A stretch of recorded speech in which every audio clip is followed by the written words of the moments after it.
অনেকদিন পর একটা ব্লগ ভিডিও আপলোড করতেছি আয়ানের আম্মু পেজে। আপনারা সবাই আমার এই ফেসবুক আইডিতে ফলো দিয়ে আসবেন, যারা যারা যেখান থেকে দেখছেন। হয়তো কেউ ইনস্টাগ্রাম থেকে দেখবেন, হয়তো কেউ আমার ইউটিউব চ্যানেল থেকে দেখবেন, আর নতুবা কেউ আমার প্রিয়া হাসান আইডি থেকে দেখবেন। তো সবার কাছে একটাই রিকোয়েস্ট, যে যেখান থেকে দেখছেন সেখান থেকে আয়ানের আম্মু পেজে গিয়ে ফলো দিয়ে আসবেন। আর যারা আয়ানের আম্মু পেজ থেকেই দেখছেন কিন্তু ফলোয়ার নন, দয়া করে একটা ফলো দিয়ে লাইক কমেন্ট করে পাশে থাকবেন। মনে রাখবেন, কেউ কখনো একা উপরে উঠতে পারে না। সবাই যখন সবাইকে আমরা সহযোগিতার হাত বাড়িয়ে দিব, তখন অটোমেটিক ফেসবুক বাধ্য হবে আমাদের ভিডিওগুলো সবার মাঝে ছড়িয়ে দিতে। হ্যালো এভরিওয়ান, আসসালামু আলাইকুম। আমি প্রিয়া, নতুন আরেকটি ব্লগে আপনাদের সবাইকে স্বাগতম। শুরুর দিকে দেখে নিয়েছেন ধনিয়া পাতাগুলো ধুয়ে সুন্দরভাবে একটা ফ্রাই প্যানে দিয়ে দিয়েছি। সেই সঙ্গে কেটে রাখা পেঁয়াজ, রসুন এবং কাঁচামরিচ দিয়ে হালকা পানি আর স্বাদ মতো লবণ দিয়ে সিদ্ধ করে নিয়েছি। মনে রাখবেন, যত বেশি সিদ্ধ করবেন তত বেশি ভর্তাটা খেতে মজা লাগবে, কারণ কাঁচা যে একটা ফ্লেভার থাকবে সেই ফ্লেভারটা আর থাকবে না। সব শেষে কিন্তু ওখানেই সরিষার তেল দিয়ে ভালোভাবে ভেজে নিয়েছি। যত বেশি ভাজবেন তত বেশি ফ্লেভারটা সুন্দর আসবে। এরপর একটা বাটনাতে সব উপকরণ একসঙ্গে নিয়ে আমি বেটে নিচ্ছি।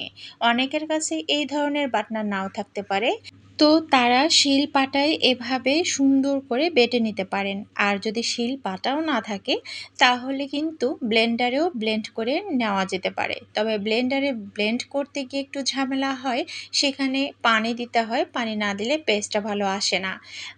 যাই হোক, তো এই ভর্তাটা এই ধরনের বাটনা বা শিল পাটা থাকলে বেশি স্বাদ হয়, বেশি ভালো হয়।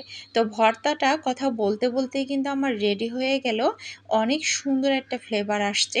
আর যেহেতু হালকা হালকা শীত, তাই শীতের এই সুন্দর টাটকা ধনেপাতা পাওয়া যায়।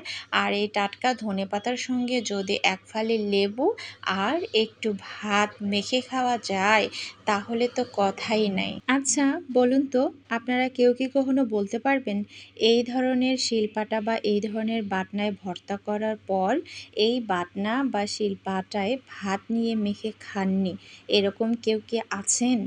এটার মজাই আলাদা, এটার টেস্টেই আলাদা। আর এখন এটা তো ট্রেন্ড চলতেছে, যে বাটনা বা শিলপাটায় ভর্তা করার পর ভাত মেখে খাওয়া। আসলেই কিন্তু অসাধারণ লাগে। আমরা যখন ছোট ছিলাম, তখন আমার মা আমাকে এইভাবে বাটনার মধ্যে ভর্তা উঠাইয়ে ভাত মেখে খাওয়াতো। কিন্তু এটা যে এখন মানে ইদানিং এসে এই আধুনিক যুগে, এই ভাইরাল হওয়ার যুগে ট্রেন্ড হবে, সেটা কখনোই চিন্তাই করিনি। যখন ছোট ছিলাম তখন তো এই ধরনের ফোন হাত দিয়ে তো দূরে থাক, চোখ দিয়েই দেখতে পাইনি। এখন বড় হয়ে এই ধরনের ফোনগুলো বের হয়েছে আর ভাইরালের যুগ হয়ে গেছে। আর এই বাটনায় ভাত মেখে খাওয়াটাও ট্রেন্ড হয়ে গেছে। যাই হোক, বেশি আর কথা বলবো না, ভিডিওটি এখানেই শেষ করে দিব। এই যে ভর্তার ফাইনাল লুক। সবাই ভালো থাকবেন, সুস্থ থাকবেন।